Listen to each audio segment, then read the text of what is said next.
அனைவருக்கும் அனைவருக்கும் வணக்கம். இல்லை தேவையில்லை, ஆடியோ ரிலீஸ் போகிறேன்னு சொன்னோடனே என் ஒய்ஃப் சொன்னாங்க, சத்தியமாக எதுவும் பேசிடாதீங்க, மிக்சர் தரேன் வாயில் மென்னுட்டு நல்லா இருக்குன்னு சொல்லிட்டு வந்துருக்கேன்னு சொல்லிட்டு போன ஒரு ஆடியோ ரிலீஸில் பேசி பெரிய வைரல் ஆயிடுச்சு. ஆனால் தனஞ்சயன் சார் கூப்பிட்டோடனே சரி மறுக்க முடியாமல் ஒய்ஃப் டேக் பெர்மிஷன் கேட்டேன். சரி போயிட்டு வாங்க அப்படின்னு சொல்லி அனுப்பிச்சி விட்டாங்க. அவ்வளோ பாதுகாப்போடு ஒரு மைக்கை இந்த உலகத்தில் பிடிக்க வேண்டியிருக்கிற கட்டாயத்தில் நம்ம ஆளாயிருக்கோங்கிறது தான் மிக துரதிர்ஷ்டமான விஷயம். ஸோ தனஞ்சயன் சார் ரொம்ப நாளாக எனக்கு தெரியும். மோசட் பேரில் இருக்கிறப்பயே அவருக்கு நான் அங்காடி தெரு கதையை நான் சொன்னேன். ஏதோ ஒரு சூழ்நிலை கொலைகாரன் மாதிரியே அந்த படத்தை அந்நேரம் அவரால் பண்ண முடியல. என் மேலே பெரிய அன்பு கொண்டவர். ஸோ அதனால் அவர் கூப்பிட்டோடனே இந்த சூழ்நிலைக்கு வர வேண்டியதாகிடுச்சு. அன்றைக்கி வைரலாக பேசின அன்றைக்கி என்னை சப்போர்ட் பண்ண நிறைய ப்ரொடியூசர் எனக்கு ஃபோன் பண்ணப்போ தனஞ்சயன் சாரும் நீங்கள் சரியாக தான் பேசுனீங்க அப்படின்னு எனக்கு சப்போர்ட் பண்ணாங்க. ஸோ அந்த அன்புக்காகவும் ஆதரவுக்காகவும் தான் கண்டிப்பாக நான் வந்தேன். ஸோ மிக்க மகிழ்ச்சி. கொலைகாரன் வந்து ரொம்ப ஸ்பைஸியான ஒரு டைட்டிலாக இருக்குது. இன்றைக்கி இன்னும் 2 செல்லிங் பாயிண்ட், ஒன்று வயலன்ஸ், இன்னொன்று வந்து செக்ஸ். ஆனால் அந்த வயலன்ஸையும் செக்ஸையும் சொல்கிறப்ப அது மட்டும் அந்த படத்தில் இருந்து விடுவது தான் ரொம்ப ஆபத்தானது இந்த உலகத்திற்கு. அதை தாண்டிய ஒரு வாழ்வின் தரிசனம் ஒரு படத்திற்கு இருக்க வேண்டும், ஒரு நெகட்டிவ் படத்துக்கு இருக்க வேண்டும். பிச்சைக்காரன் படம் பார்த்தீங்கன்னா தெரியும், அந்த வாழ்வின் தரிசனம் அந்த படத்தின் ஒவ்வொரு ஃப்ரேம்லேயும் சசி சார் அப்படியே ஓட விட்டுருப்பார். அந்த அற்புதத்தை, அந்த வாழ்வின் தரிசனம் தான் முக்கியம். ஹிச்காக் வந்து பெரிய த்ரில்லர் மேக்கர். ஆனால் ஒரு வாழ்வின் தரிசனத்தை ஒவ்வொரு படத்தின் கடைசி ஃப்ரேமிலாவது காட்டிவிட்டு தான் அந்த படம் முடியும். ஒரு வெறும் ஆக்ஷன் படமாக, வெறும் ரத்தம் தெரிக்கும் படமாக ஒரு படத்தை முடிவிடக்கூடாது என்ற தீர்மானம் இப்படி வந்து ஒரு வயலன்ஸ் படம் எடுக்கிறவங்களுக்கு கண்டிப்பாக இருக்கணும், ஒரு ஆக்ஷன் படம் எடுக்கிறவங்களுக்கு கண்டிப்பாக இருக்கணும். அதுதான் இந்த சமுதாயத்துக்கு ஏதோ ஒரு ஓரத்தில் விட்டுட்டு போகிற ஒரு தரிசனம். ரோபோவோட ஒன்றில் பார்த்தீங்கன்னா அவ்வளோ பெரிய ஆக்ஷன் முடிஞ்ச பிறகு அந்த ரோபோ தன்னைத்தானே கலட்டி கொள்ளும். அந்த நேரத்தில் பேசுகிற அந்த தரிசனம் இருக்கிறது அல்லவா, அதுதான் அந்த டைரக்டர் உயர்ந்த இடத்தில் போய் நிற்கிறார். முதல்வன் படத்தில் எவ்வளோ பெரிய அரசியல் அந்த படத்தில் நடந்து கொண்டிருக்கும். எண்டில் பேசுகிற ஒரு வார்த்தை இருக்கிறது அல்லவா, என்னையும் நீ அரசியல்வாதி ஆக்கிவிட்டாயே என்று அர்ஜுன் சார் பேசுகிற அந்த அற்புதமான வசனம் இருக்குது. அதுதான் தரிசனம். இந்த தரிசனத்தை தான் ரசிகர்களுக்கு நாம் தர வேண்டும். அந்த தரிசனம் கொலைகாரன் படத்திலையும் இருக்கும் என்று நான் ஆழமாக நம்புகிறேன். எனக்கு அந்த டீசர் வந்து இதுக்கு முன்னாடி யூடியூப்லேயே வந்துருச்சு.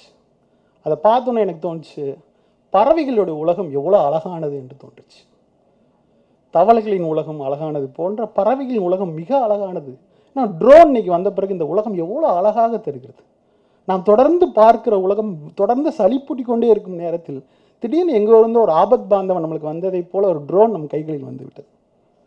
அந்த டீசரை நான் பார்க்குறப்ப அவ்வளோ அழகாக இருந்துச்சு. நான் யூடியூப்பில் அவ்வளோ அழகாக பார்த்துக்கிட்டே இருந்தேன்.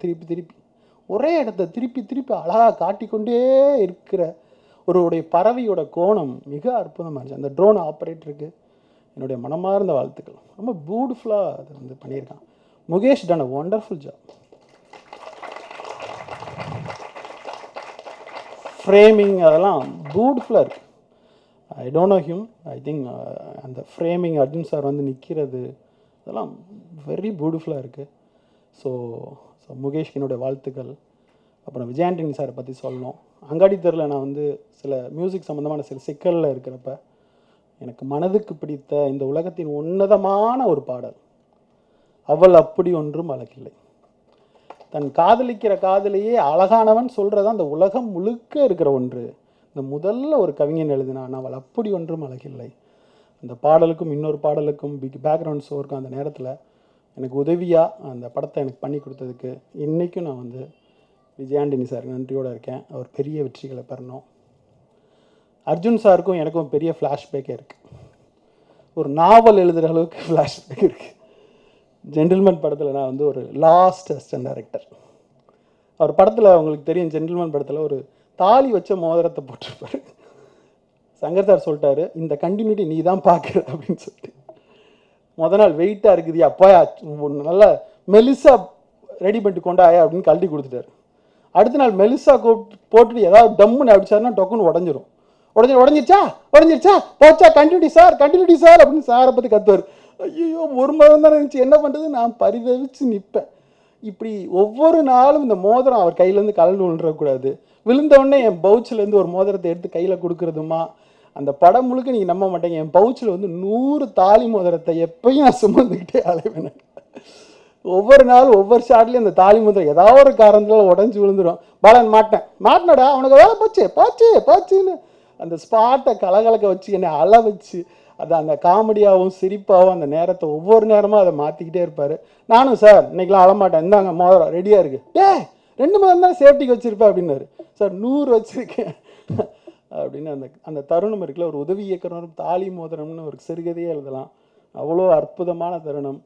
ஸோ அர்ஜுன் சாரோடைய வளர்ச்சிக்கு பின்னாடி அவருடைய இந்த இரும்பு திரைக்கு அப்புறமும் இந்த படமும் பரப்ப வாட் அ டென்ஸ்ட் ஆக்டர். இந்த படத்தோட அவர் நானா பட்டேகரோட பாரதிராஜா சார் ஒரு படத்தில் நடிச்சிருப்பார். நானா பட்டேகருக்கு அப்படியே டஃப் ஃபைட் கொடுக்குற ஒரு ஆக்டர். அவர் தொடர்ந்து ஃபைட்டில் மட்டுமே யூஸ் பண்ணிகிட்டு இருக்கோமே இந்த சினிமா அப்படின்னு ரொம்ப வருத்தமாக இருந்துச்சு எனக்கு. என்ன பர்ஃபார்மன்ஸ், என்ன beautiful. You go for some superb heights. I know him strength, everything. All the best for the whole team. Thank you very much.